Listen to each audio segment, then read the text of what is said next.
Mars media நேயர்களுக்கும் அன்பர்களுக்கும் இந்த நாள் இனிய நாளாக அமைய எல்லாம் வல்ல இறைவனை பிரார்த்திக்கின்றோம். இந்த சேனல் உங்களுக்கு பிடிச்சிருந்தா மறக்காம சப்ஸ்கிரைப் பண்ணுங்க, ஷேர் பண்ணுங்க, லைக் பண்ணுங்க, கமெண்ட் பண்ணுங்க.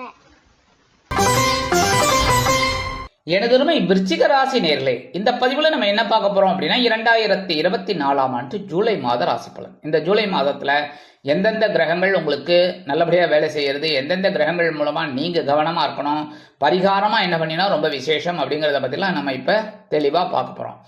முதல்ல உங்களோட ராசிநாதனும் பகைருண ரோகாதிபதியுமான செவ்வாய் பகவான் அற்புதமாக பகைருண ரோகஸ்தானமாக்கி 6ஆம் இடத்துல ஆட்சி அமைச்சு சூப்பரா சஞ்சாரம் பண்ணிட்டு இருக்காரு.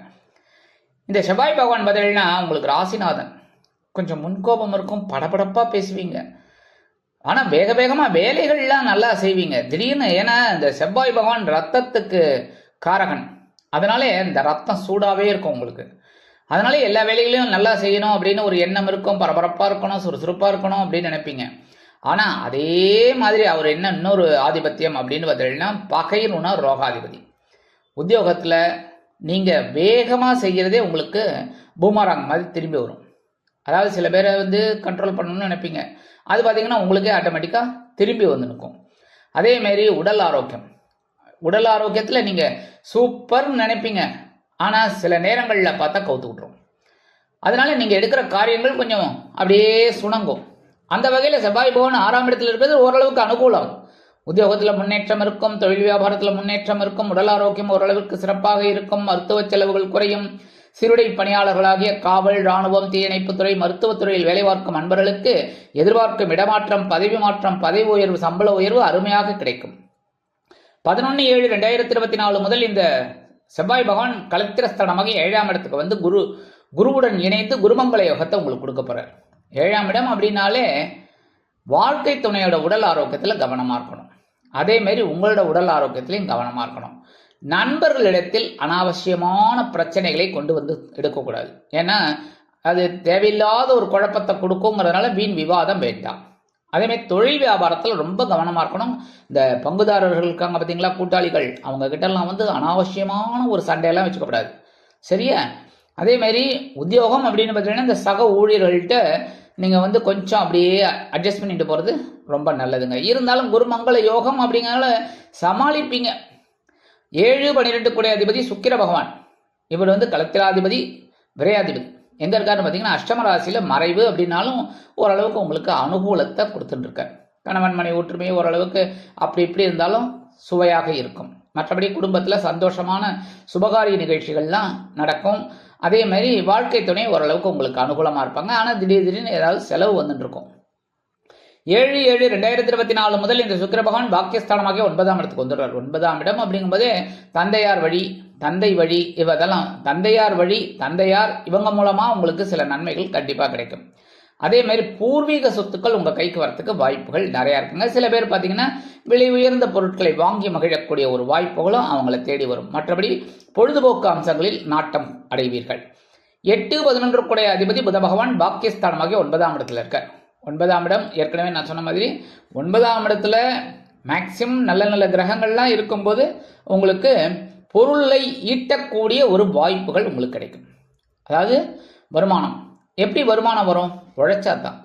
ஒரு ஆட்டோ டிரைவர் அப்படின்னாலும் வீட்டுக்குள்ளேயே உட்காந்துருந்த ஆட்டோ வெளியில வச்சுட்டு அப்படியே உட்காந்துருந்தா எங்கேருந்து வருமானம் வரும் சொல்லுங்க?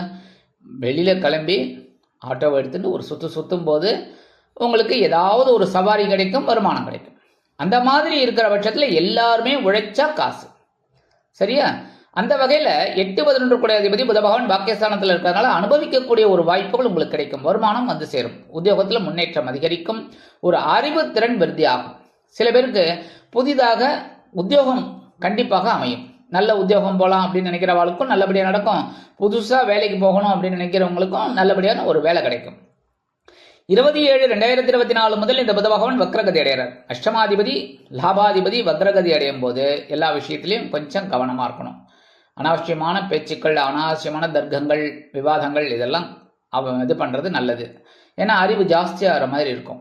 அதெல்லாம் கொஞ்சம் அடக்கி வாசிக்கணும், சரியா? அதேமாதிரி தந்தையாரோட உடல் ஆரோக்கியத்தில் கொஞ்சம் கவனம் எடுத்துக்கிறது நல்லது. அடுத்தபடியா ஜீவனாதிபதி சூரிய பகவான் அஷ்டம ராசியில் இருக்கார். 8ஆம் இடம் அப்படிங்கும்போது கொஞ்சம் டென்ஷன் தான். உடல் ஆரோக்கியத்தில் கவனமாக இருக்கணும். டப்பு டப்புன்னு ஏதாவது ஒரு வியாதி வந்த மாதிரி இருக்கும், ஆனால் கிடையாது அப்படிங்கிற மாதிரி இருக்கும். அதுக்காகவே செலவு பண்ணக்கூடிய ஒரு வாய்ப்பு. சில பேருக்கு தொழில் வியாபாரத்தை அபிவிருத்தி பண்ணக்கூடிய செலவுகள், உத்தியோகத்தில் வேறு இடம் மாற்றலாமா அப்படிங்கிற ஒரு சிந்தனை, அதன் மூலமாக சில செலவுகள், இந்த மாதிரிலாம் வரத்துக்கு வாய்ப்புகள் இருக்குது. முக்கியமாக உடல் ஆரோக்கியத்தில் கொஞ்சம் கவனம் எடுத்துக்கோங்க. 17/7/2024 முதல் இந்த ஜீவனாதிபதி எங்க வரப்போறான்னு பார்த்தீங்கன்னா பாக்கியஸ்தானமாகிய 9ஆம் இடத்துக்கு வந்துடுறார். தட்சிணாயனம் ஆரம்பிச்சுடுறது ஆடி மாதம். அதனால என்ன ஆகும் அப்படின்னா 9ஆம் இடம்ங்கிறது பரவாயில்லை. ஏன்னா 7, 8 2 மாசத்தை விட இது ரொம்ப நல்லா இருக்கும். உங்களுக்கு பிரச்சனைகள் கொஞ்சம் குறையும், உடல் ஆரோக்கியம் சிறப்படையும். அதே மாதிரி தந்தையார் உங்களுக்கு ஆதரவா இருப்பார். தந்தையாரோட உடல் ஆரோக்கியம் சிறப்பாக இருக்கும். மருத்துவ செலவுகள் குறையும். தந்தை வழி உறவினர்கள் மற்றும் சகோதர சகோதரிகள் அனுகூலமாக இருப்பார்கள். உத்தியோகத்தில் முன்னேற்றம் தேடி வரும். அதே மாதிரி நீங்க எதிர்பார்த்த அந்த நீண்ட நாள் கோரிக்கைகள், பதவி உயர்வு, சம்பள உயர்வு அதெல்லாம் கிடைக்கிறதுக்கு வாய்ப்புகள் இருக்குங்க. மற்றபடி தொழில் வியாபாரமும் ஓரளவுக்கு நல்லபடியா அமையும். அடுத்தபடியா 2, 5 கூடை அதிபதி குரு பகவான் கலெக்டர் ஸ்தானமாக 7ஆம் இடத்துல இருக்கிறது ரொம்ப விசேஷம். ரொம்ப ரொம்ப விசேஷம் என்ன. ஆனாலும் சில பேருக்கு பெரிய அளவில் ஒரு நன்மை நடக்கலை. அது ஏன்?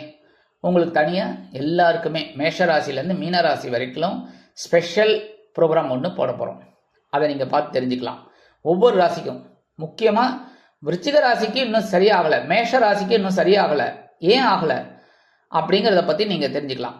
இந்த 2, 5 கூடிய குரு பகவான் கலத்திரஸ்தானமாக 7ஆம் இடத்துல இருக்கிறது உங்களுக்கு ஓரளவுக்கு பரவாயில்லை. அப்படின்னாலும் உங்கள் குருவோட பார்வை பலம் பக்கபலமாக இருக்கிறது. 11ஆம் இடமாகி லாபஸ்தானத்தில் விழுறதுனால தொழில் வியாபாரத்தில் நிதானமாக செஞ்சாலே ஓரளவுக்கு லாபம் வரும். மற்றபடி ஜென்மராசியை குருபகவான் பார்க்கறதுனால ஓரளவுக்கு உங்களுக்கு அனுகூலம் இருக்கும். சகாயஸ்தானமாகிய 3ஆம் இடத்தை பார்க்கறதுனால முயற்சிகள் பலிதமாகும். உடன்பிறப்புகள் அனுகூலமாக இருப்பார்கள். 3, 4 கூடை அதிபதி சனீஸ்வர பகவான் சுகஸ்தானமாகிய 4ஆம் இடத்துல வக்ரகதியில் இருக்கிறது ஓரளவுக்கு பரவாயில்லை. ஏன்னா சுகாதிபதி இவர் தான், சகாயாதிபதி இவர் தான். சுகஸ்தானத்தில் வக்ரகதியில் இருக்கிறதுனால உடல் ஆரோக்கியம் ஓரளவுக்கு அனுகூலமாக இருக்கும். அப்படின்னாலும் சில பேருக்கு கொஞ்சம் மருத்துவ செலவுகள் வந்து நீங்கும். மற்றபடி நீங்க எடுக்கிற தைரியமான முயற்சிகள் வெற்றியை கொடுக்கும். வெளியூர் அல்லது வெளிநாட்டு பயணங்கள் அதெல்லாம் உங்களுக்கு அற்புதமாக நிறைவேறும். ராகு பகவான் பஞ்சமஸ்தானமாக 5ஆம் இடத்துல இருக்கிறதுனால குழப்பம் இருந்துகிட்டே இருக்கு. கரெக்டா? ஏன்னா இந்த ராகு பகவான் பிரம்மாண்டமான ஒரு குழப்பத்தை தான் கொடுப்பார். எல்லாம் இப்படி பண்ணு இப்படி பண்ணு அப்படின்னு பெருசாக கொண்டு வருவார். எதை எடுத்தாலுமே ஒரு நீங்கள் வியாதி, இருமல், அவ்வளோதான். இருமல் அப்படின்னாலே உடனே டாக்டர்கிட்ட போ. உடனே டாக்டர் வந்து அந்த டெஸ்ட் எடு, இந்த டெஸ்ட் எடு, ஒரு 2000 ரூபாய், அவருக்கு ஃபீஸ் 500 ரூபாய், மாத்திரை செலவு, அது இது ஏகப்பட்டது. கடைசியில் பார்த்தா ஒன்றுமே இல்லை. ஒரே ஒரு ஸ்டெப்ஸில்ஸ் போட்டு வருவீங்க, சரியாயிடும். ஆக இந்த பிரம்மாண்டத்தை இந்த ராகு பகவான் ஒரு விஷயத்துல சொன்னேன், அந்த மாதிரி பல விஷயத்துல கொடுப்பார்.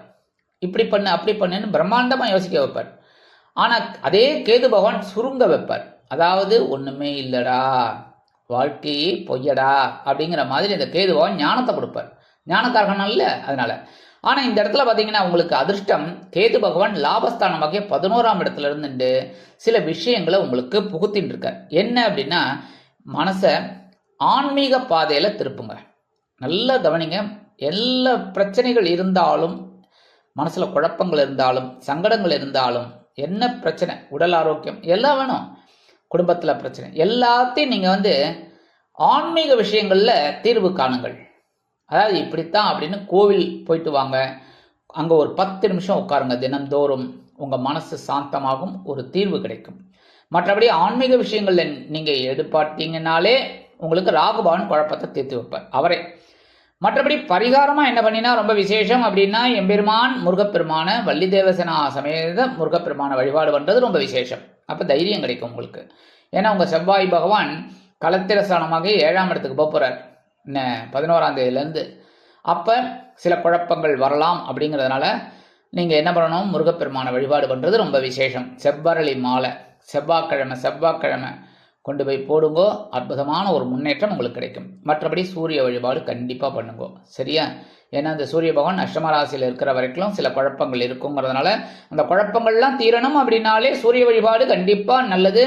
அதே சமயம் ஆதித்ய ஹிருதயம் தெரிஞ்சா சொல்லுங்கோ, இல்லைன்னா டேப்ல போட்டு கேளுங்கோ, சரியா? அடுத்தபடியே நவகிரகங்களில் உள்ள சனீஸ்வர பகவானுக்கு சனிக்கிழமைகளில் எல் தீபம் ஏற்றி வழிபாடு பண்ணுங்க. உடல் ஆரோக்கியம் சிறப்படையும், மன வலிமை கிடைக்கும்.